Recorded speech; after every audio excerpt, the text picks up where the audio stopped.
Salam alaikum, bonjour, je suis ravie de vous retrouver, j'espère que vous allez toutes et tous bien. Qui est Joe Biden, le futur président des États-Unis d'Amérique?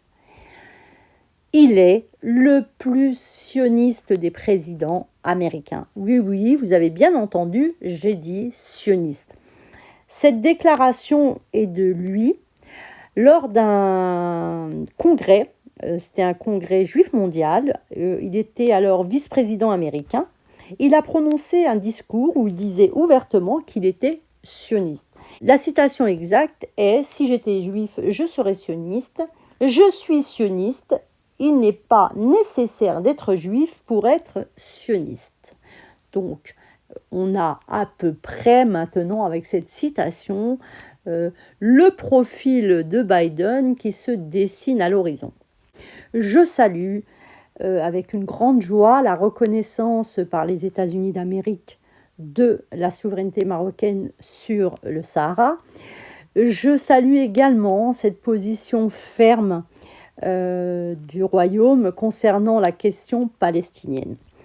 L'Algérie et sa marionnette, le Polisario, ont subi des défaites cuisantes. La question que je me pose et que vous vous posez sûrement, c'est pourquoi l'Algérie, qui se targue d'être le défenseur de la cause palestinienne, n'a-t-elle jamais rappelé ses ambassadeurs auprès des pays ayant ouvert une ambassade à Tel Aviv ?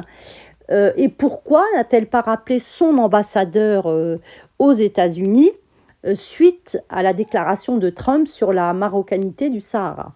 Alors la réponse est très simple, l'hypocrisie dans toute sa splendeur, l'hypocrisie algérienne que nous connaissons tous.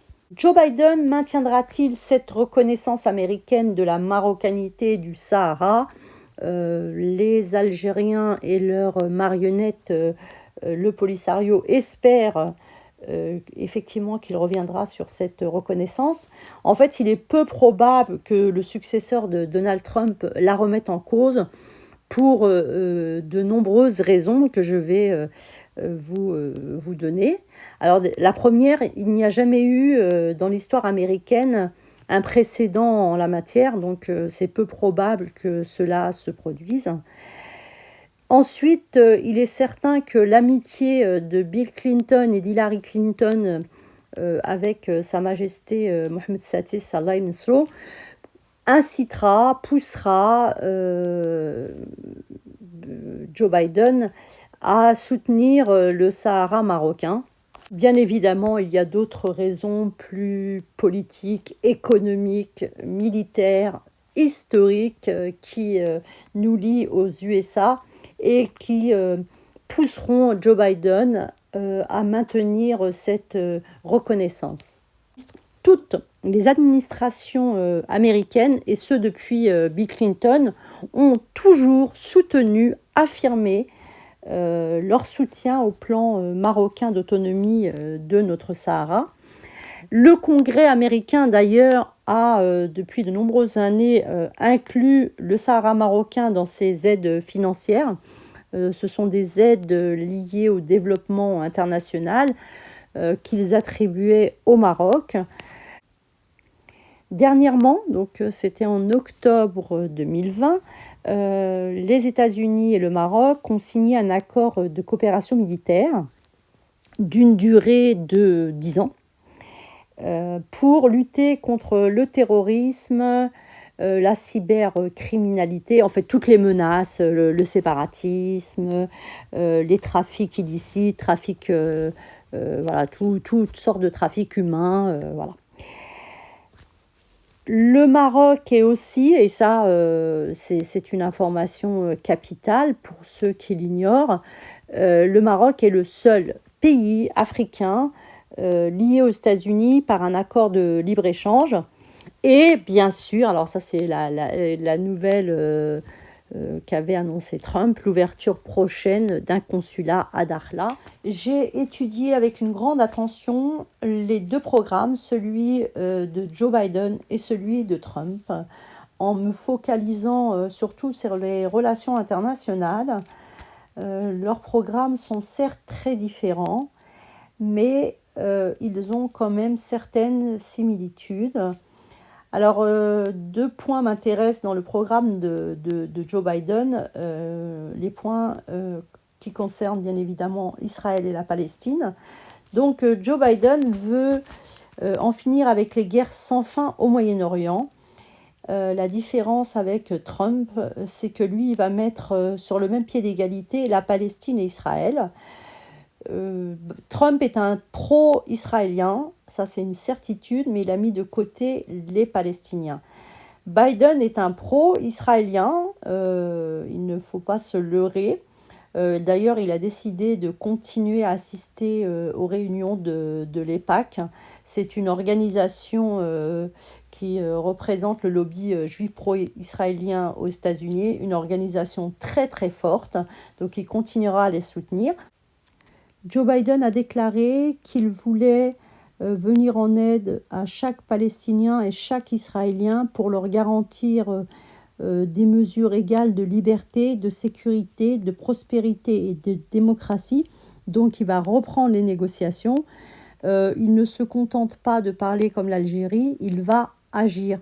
Voilà la différence entre les États-Unis qui agissent et qui aident la Palestine et qui se préoccupe des Palestiniens et un pays comme l'Algérie qui, soi-disant, soutiennent les Palestiniens et ne font rien. Joe Biden a promis que son administration rétablirait l'aide humanitaire aux Palestiniens, coupée par Trump, et qu'il rouvrirait le consulat américain à Jérusalem-Est. Joe Biden veut lutter énergiquement contre l'État islamique et tous les terroristes. Nous jouerons un rôle important, un rôle stratégique. Voilà pourquoi il n'y a aucun intérêt de revenir sur la décision de Trump. Il ne prendra pas le risque de se froisser avec le Maroc et Israël. Main dans la main, nous allons collaborer avec les États-Unis sur des dossiers clés comme les énergies renouvelables, l'accord du climat de Paris qu'il a décidé de réintégrer, le terrorisme, la Palestine et bien évidemment d'autres dossiers. Le Maroc est un allié stratégique et incontournable. Le Maroc a toujours été le pays le plus proche de la cause palestinienne et l'a fortement défendu par tous les moyens dont il disposait. D'ailleurs, feu Sa Majesté Hassan II, Allah yarhamou, Amin, avait créé le comité Al-Quds dont il fut le président et Sa Majesté Mohamed Satis a repris le flambeau et n'a jamais laissé abandonner les Palestiniens. La vraie question, c'est que fait l'Algérie pour la Palestine ? Certes, elle s'acquitte de sa contribution au budget de la Palestine versé par tous les pays de la Ligue arabe. La seule différence avec les autres pays de la Ligue, c'est que l'Algérie fanfaronne, donc elle active tout son réseau, toute sa presse maroccophobe, et elle les charge de diffuser l'information. L'Algérie a payé 26 millions à la Palestine, 36 millions. Il s'agit là juste de la contribution qui est versée donc par tous les pays de la Ligue arabe. Elle ne fait rien de plus. En revanche, elle oublie de payer l'UNRWA, c'est l'agence de l'ONU qui est dédiée aux réfugiés palestiniens.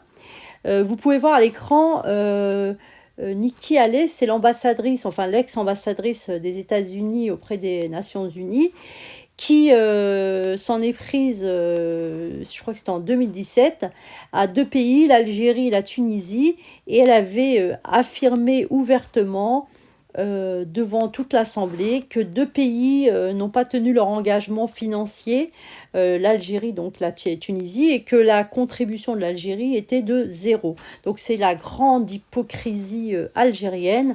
C'est comme la reconnaissance de l'État israélien qu'elle a reconnu de facto en 2002, puisque tous les pays de la Ligue arabe ont proposé cette reconnaissance pour permettre de mettre fin au conflit israélo-palestinien. Donc c'est une grosse fourberie. Autre grande hypocrisie algérienne, André Azoulay. Alors, Ça, c'est très important, c'est que André Azoulay, c'est un journaliste, économiste et homme politique marocain qui est un des conseillers de Sa Majesté Mohamed Satis.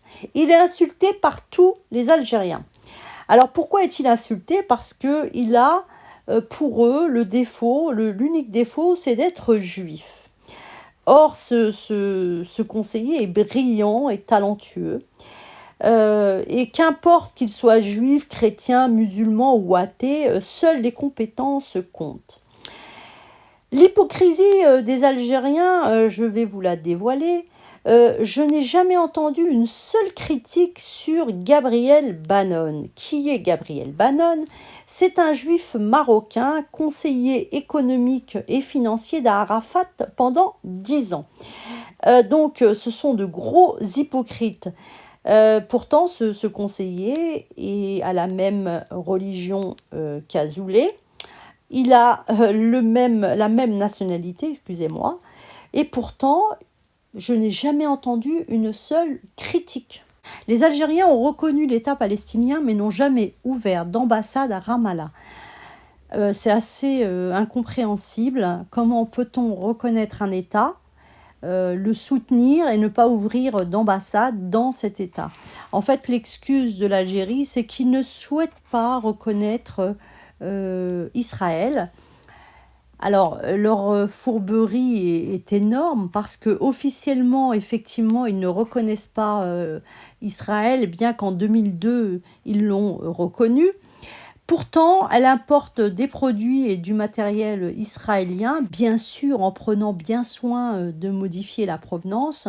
Nous reconnaissons bien là la fourberie algérienne. De nombreux scandales ont éclaté, mettant à nu cette hypocrisie.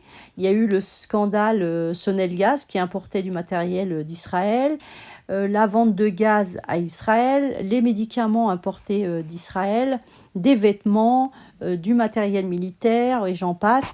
J'ai fait une vidéo, elle s'intitule l'hypocrisie algérienne vis-à-vis d'Israël. Vous pouvez la trouver sur ma chaîne.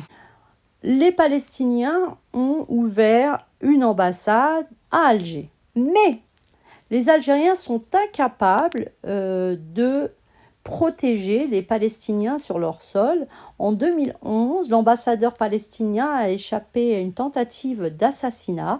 Donc des terroristes sont rentrés dans cette ambassade et ils étaient armés de couteaux et de bâtons et ont essayé de tuer l'ambassadeur. Donc si vous n'ouvrez pas une ambassade à Ramallah, au moins protégez les Palestiniens qui sont sur votre sol.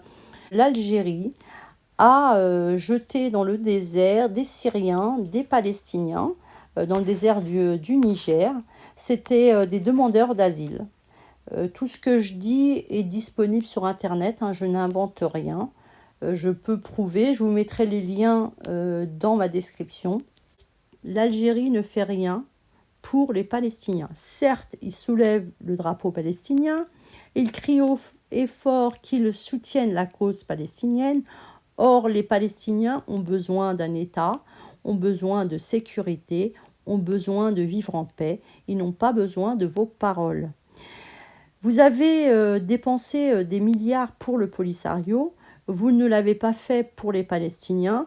La raison est simple, les Palestiniens n'ont pas une façade atlantique. Voilà, c'est la seule raison. Je terminerai ma vidéo par une déclaration de David Fisher, c'est l'ambassadeur américain au Maroc. Il a dit que nous allions travailler ensemble pour atteindre des objectifs de sécurité communs, que nous allons améliorer l'état de préparation de nos forces militaires, que nous allions partager le renseignement, lutter contre l'extrémisme violent, la liberté de navigation et de contribuer à la stabilité et la sécurité régionale. Le Maroc a asséné des gifles magistrales au Polisario et à l'Algérie agonisante. Nous allons continuer cette politique offensive. L'Égypte a décidé d'ouvrir une ambassade à Dakhla ou à Laayoune, donc grande victoire marocaine. Laissons les haineux aboyer et avançons vers le chemin de la réussite. J'ai peut-être oublié certaines choses, je referai une vidéo si c'est le cas. Je vous remercie de m'avoir suivi, je vous souhaite une agréable soirée, je vous dis à très bientôt Inch'Allah. Portez-vous bien, salam alaikum, au revoir.